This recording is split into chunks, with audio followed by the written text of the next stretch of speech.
Hello, everyone. Welcome to the Packer Universe podcast. We're a Green Bay Packers fan podcast that brings you topical and relevant Packers news along with our most humble, subjective opinions. This is episode 309. We're recording this on a Wednesday, April 2nd, 2025. Owners meeting. That means the GM, coach, and the presidente gets a microphone in their face. Let's find out if there's anything interesting that those guys talked about. Just a reminder for all our podcast listeners, this is a video episode, so go check us out on YouTube. I'm your host, Tay, and joining me on video tonight is our one and only, off hiatus now, our one and only. Ren, what up, Tay? How you doing? The Meddler's last ride, Tay, at those amazing beach shirt meetings where they all get to look their best. Larry McCarron gets to stick a microphone in their face, and Larry goes and enjoys with them. I think they all just hang out. I think about a bunk room. It's Larry and Matt and Brian and Mark, Right. just double bunks, and it's telling jokes into the middle of the night. You got it. It's just a Farting good on old each other's time. pillows. It's good old times like camp friends, when we were, in our early teens. So, but yeah, Brian is our owner without the money today, as we found out with the final Brian owners meeting. He's that guy. How you feeling with a little bit of love to the Meddler going out today? There's parts of me that think he's done a great job, and then sometimes I'm like, when we talk about him kind of influencing other things that go on that he shouldn't be influencing, then we gotta get a little bit tweaked about it. So this being his last year, there's been a level of consistency with him.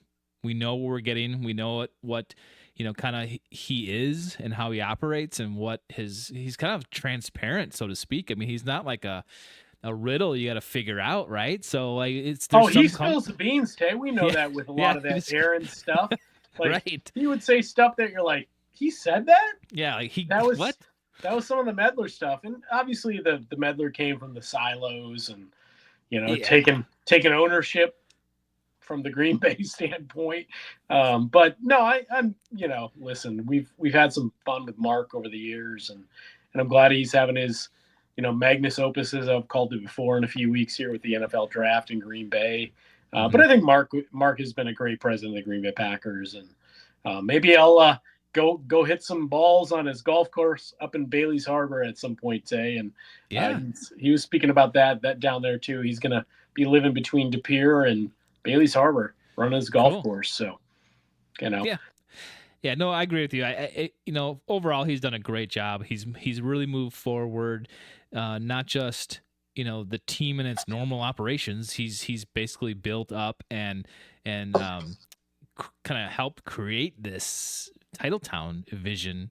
And I don't know if it's his necessarily vision, but he's on board with it. He implemented it, and he's got a huge, awesome team up there doing that. Yep. And that's important for Green Bay, the city, and the Packer universe fan base out there. Everybody owes like him and the job he's done with all of his people and his helpers to create this atmosphere up there that is truly awesome. This will be, I think, his legacy. And the draft, I know, will go well, but I think this is just like the little cherry on top. So congratulations. If I ever saw him, I would say congratulations, Mark. Like, you did a great job. Keep it up. I mean, with the whole silo thing and taking kind of that ownership role as the president, it's like, did he take that too far from time to time? Well, maybe he needed to. I don't know. Maybe that's the job of the president. But we'll see when they transfer it over to Ed if that changes. If Ed isn't as forthcoming as Mark was with just spilling the beans, maybe we'll miss Mark. I think we might, because all that stuff, the complicated fellow stuff and everything in between. He just couldn't Brian is so veiled. Even Matt, to a point. Yeah. Brian's got it down to a T.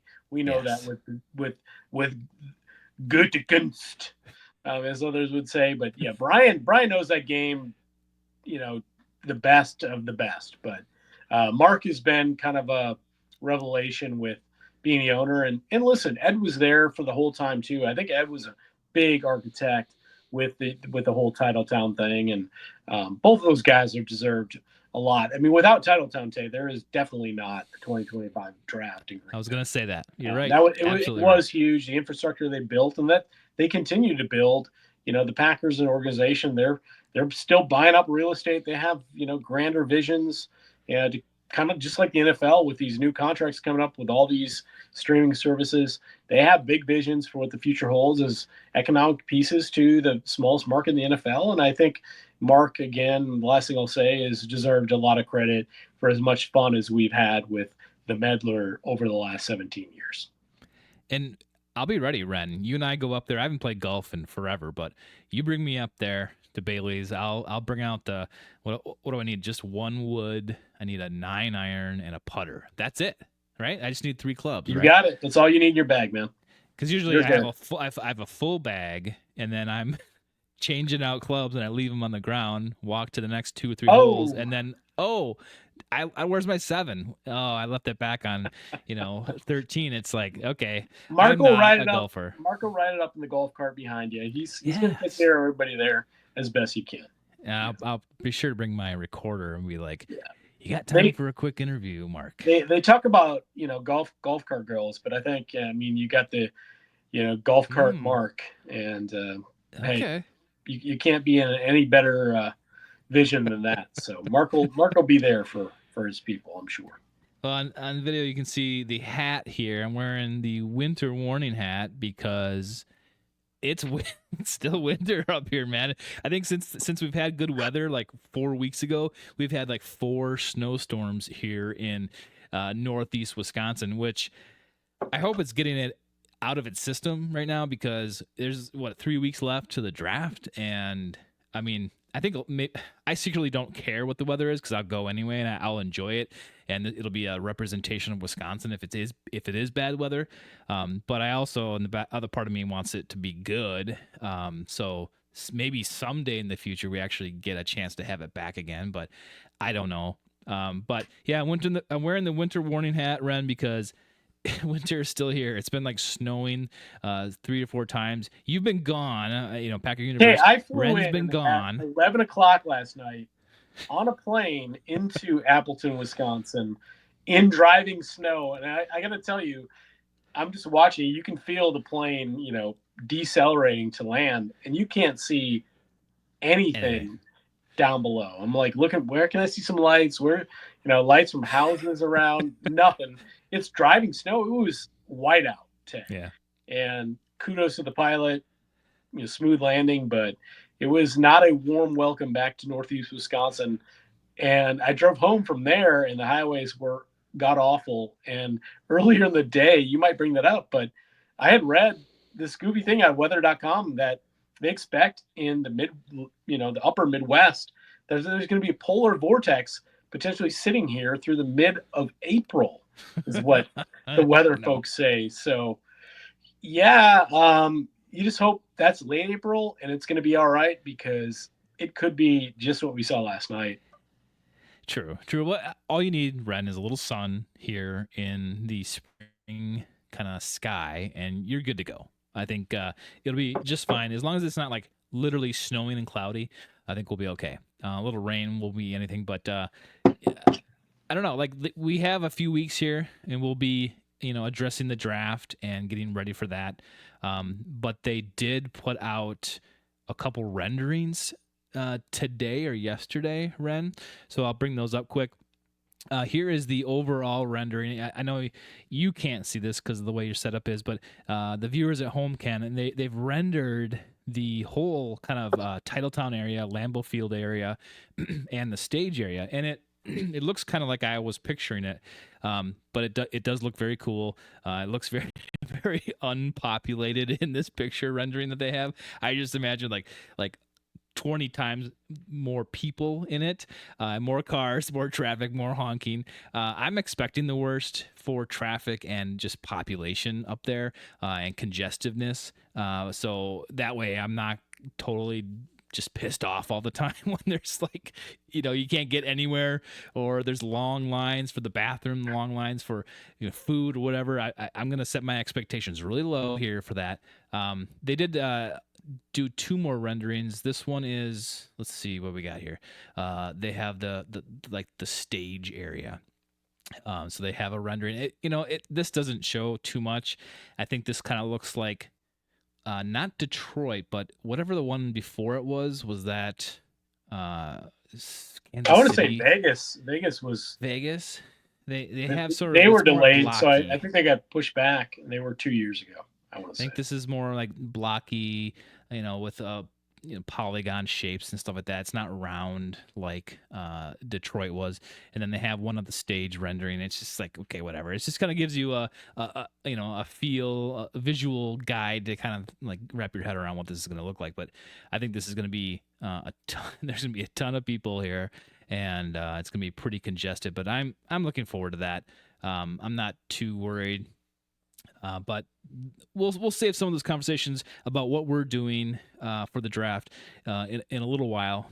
But let's rewind a little bit, Ren. It was the owners' meeting, and they had a few things that they kind of addressed that we'll go over here. And like we mentioned before, Mark Murphy had an interview presser. Brian Gutekunst did, and Matt was like had a couple. He was at like a table one time, but the typical things that you thought were going to be brought up were. So I guess we can address it. The tush push was at this meeting, and I think at the end of the day, they just tabled it. They didn't decide on anything. They just said, yeah, we're not going to vote on this or whatever. But now that it's brought to everyone's attention, maybe we can look into it more. And I think it's just kind of like I don't know if anyone thought they were going to actually ban it this year, but this is maybe a process that the NFL does. But yeah, go ahead, Ren. So that one with the tush push day has been tabled. They have more meetings in mid-May. Okay, And so they're going like to for another revisit, month, right? and they have you need a 24 vote process with the owners, including Mark Murphy. He's an owner without the money, as we know. So they need 24-32 to pass the resolution. So it's being tabled along with the playoff seeding piece. Those are only tabled till May. There could be a ruling come down on either one of those two, maybe neither, but maybe both. But it'll come back into the realm, and this whole thing, the tush push thing's really gained a lot of momentum. I didn't expect, I was on vacation obviously, to then hear like suddenly, there's at least half the majority of the league that says, yeah, this should go, including the Buffalo Bills, who run this thing at a higher propensity than other teams. Sean McDermott on that committee, he's in favor of banning the tush push. Obviously, it's an interesting thing, but this thing's got a lot more legs. It was not something you could do until 2005. And then essentially the rule just kind of like fell out of favor because I think the way I read it was that nobody really did it, so nobody paid attention anymore, so they just kind of removed it out. And then it came back into vogue based on how the old similar description read. That's the way I take it, paraphrasing it quite widely there. But it just seemed like it wasn't something that was really considered. And then after 2005, it started to pick up steam some years later when, coaches always find competitive advantages. We know Bill Belichick was a king of that for so many years. And, here in the late teens, I think Philly started doing that with Carson Wentz and just kind of built from there. So, well, I think that like initially you're like this is ridiculous, right? Like the tush push, who cares? Like it's with one team doing it really well and the other 31 teams not doing it well. It seemed very black and white, but now as this thing has kind of gotten more discussion around it, honestly, when I was listening to Mark Murphy talk about it, like I still was in the camp of figure it out, try to block it, try to stop the play, right? Like don't ban it, just try to stop it. And that we've talked about this before. That's where we were sitting. But then it's like, I don't know, kind of made a compelling argument, and now all of a sudden I'm thinking maybe maybe there is something to it. I didn't think it was that deep until just today. I had the realization, but and I'm not saying I'm changing my mind, but I'm saying that maybe there's more to it. And I think Mark referenced a couple things like, well, it's a balance, right? On each side of the ball, you have different rules. Like you can't jump over the defensive line to try to stop a play, and you can't go over the center and all this stuff to protect the center and the offensive line, but you can do everything you want to the defensive line. So there are some like e- equality issues with on both sides of the ball that I could see, like, okay, well, that makes, I guess, sense. And what's a quarterback sneak? What's the difference between a quarterback sneak and a tush push? You're getting pushed from behind, but what if you use the tush push and you don't get shoved? It's kind of convoluted. So I think there are It's terms about out the there. interpretation of the rule, really. Yes, yeah. Um, you So know, there's just more to it. I think now. I'm not saying I'm changing my argument, but I'm just saying maybe there is, outside of that injury issue that everyone kind of like, well, if there's injuries, it should go. It's like, well, that's something else. But there is a little more layers to it than I was anticipating it. yeah, and I heard Brian say like we should be more proactive, and he's talking about from an injury standpoint about this before we're reactive when injuries may happen. But I've Yeah, also heard others say that the data shows, and we've talked about on the show, Tay, 2 months ago, the data shows, nothing. There are no injuries at this play, Tay. It doesn't happen. Either you like it or you don't. As some have said in the Green Bay, you know, head coaching front office area, that they feel it's a little bit more like a rugby play. yeah, Mark Murphy was happy to tell you he was not a Commander, but he's a Redskin. Dang, Mark. yeah. It's like, But why again, were you saying that? it's Mark, dude. We love the guy for being Mark. But again, it's about a play that I think personally, again, I still say go stop it. You know, it's within the realm of rules and has been for 2 decades. Go stop it or be better at it. Do your thing. We know the Packers and other teams don't like to use their quarterback to do it. We saw them do it with Tuck, and that's fine. Um, Yeah, I just don't see the evidence to take the play out of the game.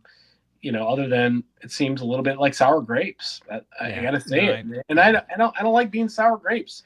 Like we're Packer fans. We believe in our team. We don't want to feel like we need a leg up. Just go play football and stop the play in front of you. That's what it comes down to. And when you in my opinion, when you try to get too nuanced with this stuff, I think it defeats the point of snapping a football and giving whoever the opportunity to move it forward. That's yeah, the game of football, right? When you're talking getting down to just the bare minimum of what this game was built off of, that's it. Like, go stop the football from being moved forward. yeah. I don't know. I just don't like too much nuance in the game. I'm not about that. Yeah, it's true. I think there are some plays that are really similar to it.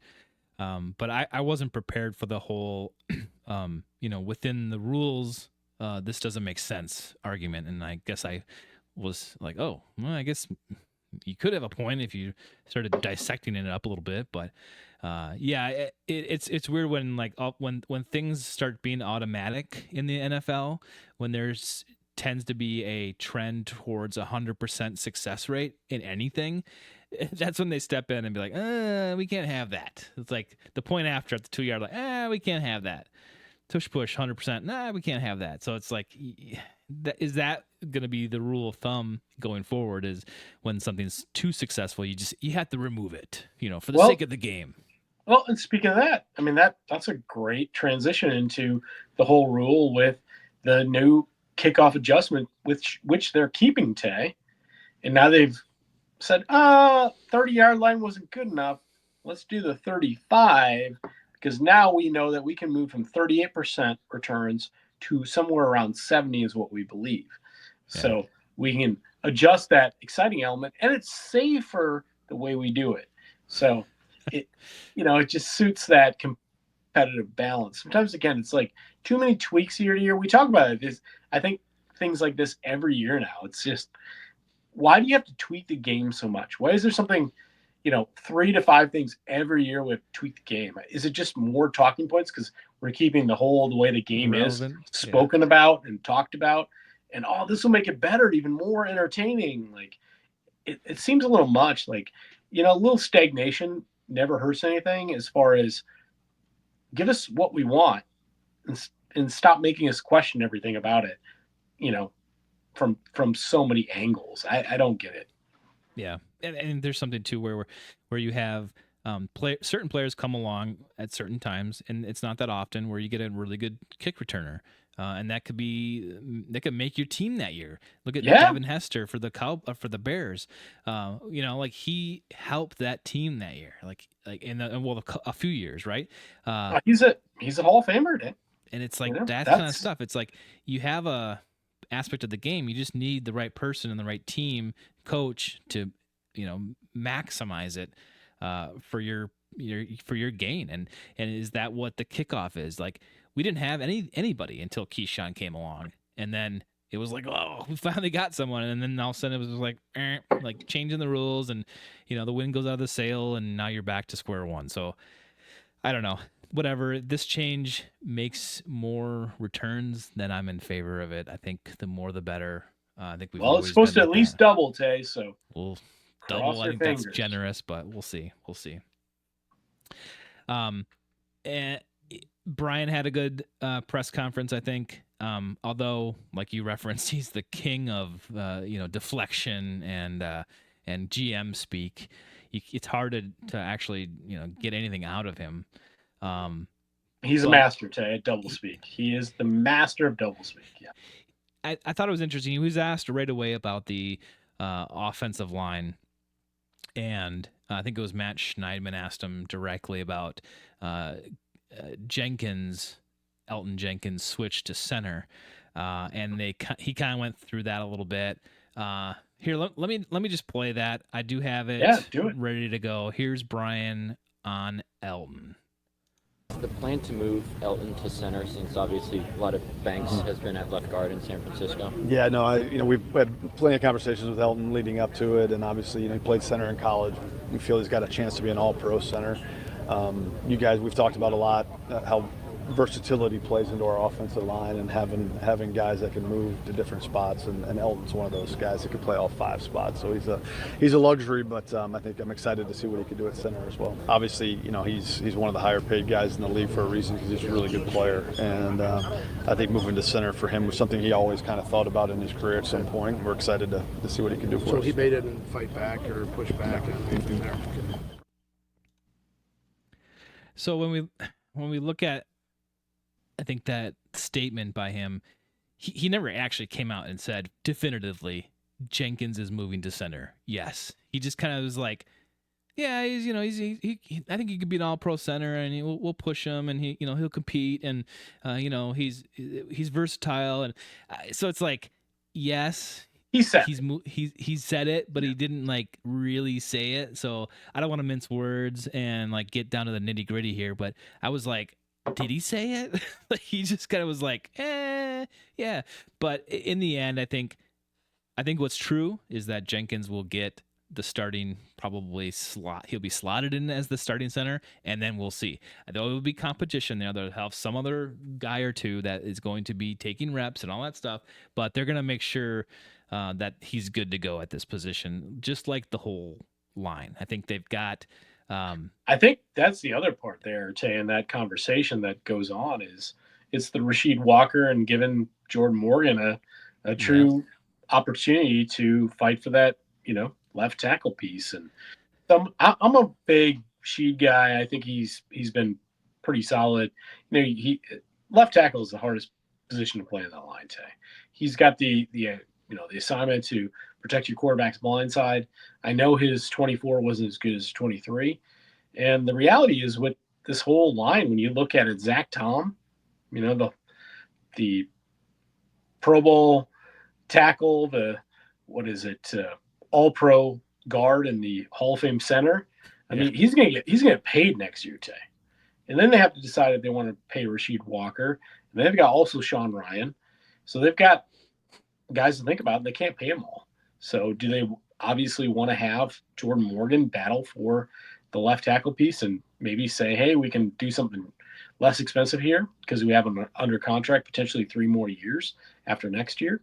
Yeah, they want to figure that out because you just can't pay every one of those guys on that line, and it's a good problem to have, but they've got a problem in their hands, and you just hope that they find the right ones they choose to keep, as opposed to you know missing out on a guy that maybe earned it more than another. But they're all going to be maybe Sean Ryan's a 10 to 15 guy, but we're talking Zach Tom is a reset the market guy, and Rasheed Walker is a 18 to $24 million a year guy. It's crazy, man.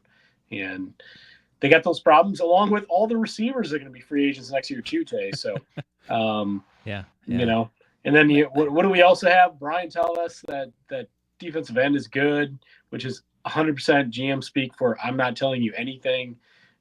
We don't need a D lineman is essentially what he's saying.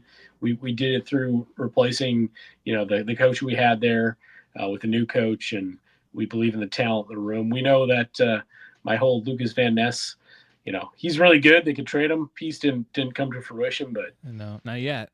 Draft it is is coming up. It is what it is, Tay. But it's just a lot of like owner meeting, GM speak. It's great though. You get all these minds together, and they get to chat, and you see what gets to come from it. So, yeah, I was disappointed when Brian's like, yeah, we're good with our pass rush, and it's like, are you really? And like, is that just because you couldn't make anything happen during the first couple weeks of free agency, or does that mean that you can afford anybody to bring in, and you're gonna have to go with the high draft picks that you've invested in that? That's what it seems like to me. Is like, well, we just don't want to like bring anybody in because we can't afford it, and because these guys got to show up, but we'll see. Maybe they draft another, but they've got what three pass rushers right now. Three. Well, Brenton Cox Jr. is pretty good, Tay. We saw him come along after the Preston Smith trade midseason. So yeah, him. But he's also scary. He's also a free agent next year. So yeah, I mean, well. it's not like they don't need depth, Tay. I mean, I don't know when and where you take one, but maybe he, has reheard the Trey Hendrickson stuff where he's putting the Bengals, people on blast. That's what he came out and did today, and yeah. Maybe he's like, I don't need anything. Hey, can I get? What do you think? Like, yeah. I don't know with this stuff. It's just, especially with him. I don't believe you can interpret any of his ideas, what he tells you or what he doesn't tell you, to be what they'll do. It's just, I mean, you and I watched him take Jordan Love when Aaron Rodgers is coming off, MVPs, and we're like, are you kidding me? And we're already struck down with COVID, and now we gotta, think our MVP quarterback's getting replaced. I mean, we don't know what's going to happen today. That's what it comes down to. Like, we think generally in the first round they're going to take it at this point in time, right now, an interior defensive lineman, likely a D end, a wide receiver, a cornerback. I mean, that's 4 strong positions. You can go, yeah, that makes sense, and there'll be some weird outlier, number 5, that you would never expect. Right. Yep. Yeah, you get a lot of coach speak from, and a lot of GM speak from Brian. I'm gonna bounce back to the offensive line quick. I mean, you got Rasheed Walker, you've got Aaron Banks now, who is the de facto left guard because he's brought in on free agency. They're spending a bunch of money. He's gonna he's got paid. Right? He's playing next year for sure. So you got him there. You got Jenkins at center, and then you got Ryan and Tom. It seems like it's a pretty good line. And what Brian was saying, which I do believe him, there's versatility there with those guys. Tom can play a bunch of stuff, a bunch of positions. Jenkins can too. But then you bring in Banks as a kind of dedicated left guard. But then you have 3 guys coming up that have been drafted that we haven't seen much from at all. Glover, Monk, and Morgan. Obviously, he mentions Morgan is going to be, like you said before, in competition for that left tackle, but that's good. I think that's good. You got 3 guys that have been drafted recently that need to be pushed and need to be tested and to push the guys ahead of them. And I think that's great. So you have 3 guys coming up behind the starting 5. And of course, we're going to draft at least one or two more offensive linemen. You got to do that. But Absolutely. yes, we're in a position here. I don't know if it's necessarily, in my opinion, different than other past situations with offensive linemen. We just seem to kind of like always kick them out the door when they're ready to go or fall off in production. But maybe this is kind of like equivalent. Our system now with the offensive line, is it kind of equivalent to like the Badgers, the Wisconsin Badgers, and how they just kind of churn out the offensive linemen? And that's maybe what we're doing. It's like we draft someone, develop, they're really good for a few years, and then they go. And maybe that's what's going to happen with Rasheed Walker. You can't pay them all, and that's why they leave, right? And so you have to get rid of them, but you have these guys being drafted behind them that just kind of like can step up, and they've hit gold with most of these. And maybe Glover, Monk, and Morgan are the same way. We don't know yet. And this year will tell a lot with those three, especially hopefully Morgan, who we didn't see a lot. We did see Monk and Glover last year, minimal, but not as much as we wanted to. Well, Glover, we unfortunately got a little too much of him in the first round playoff game, that when they had to play musical chairs there in the second half, and it was not a good thing. Speaking of Elton Jenkins, getting hurt, but Monk is an unknown completely, and Glover, definitely needs some more seasoning, no doubt about that. And unfortunately, they're going to have a problem. Yeah, they're going to have some turnstiles, but as far as going out the door, because they can't pay all these guys, Tay, and it's a good problem to have. At the same time, yeah, you want to build in the trenches. Look at what the Eagles did. The Eagles won that Super Bowl because their offensive line is the best in the NFL, and that's why people are jealous of the tush push, Tay. They don't have the line the Eagles do. And if they did, they could do that pretty much at cause, like the Eagles do. And it is what it is, be jealous, fine. But I don't know if you need to change the rule. And the same goes for defensive line. You gotta control those lines up front, because it makes everything so much easier on the guys behind them. Be it, your linebacker play, or your cornerbacks, or your safeties, or on offense, be it, the running back getting more production, and those receivers, getting and tight ends getting where they need to be, in that much, quicker time. 1 second matters, and those lines do that, vice versa. That's where, wins come, and the Eagles certainly proved it in 2024. One kind of non-update is Jair Alexander. He's still on the team. He's not traded. Packers are basically just kind of sitting down and saying, well, we'll see what happens when we want to move him, or we'll see what's going on maybe during draft. But they're not budging. They have time. That's that's the key word from Brian is we've got time to figure this out. So we'll see if something happens with that. I think most of us don't know what will happen with that situation. But if he's on the team, he's on the team. I don't care. I just want either good value for him if he leaves, or if he's going to be in the Packers, let's get him out on the field. So there's not too much with Jair. I think one other thing that was mentioned was it?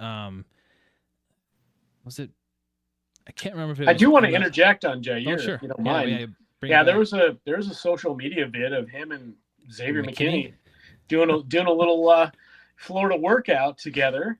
Jair looking super cut, and a lot of people talked about it. Listen, this thing could end up back in Green Bay one more year. They don't have to move him. They want value. They basically spoke to that. They want some value if they are to move him.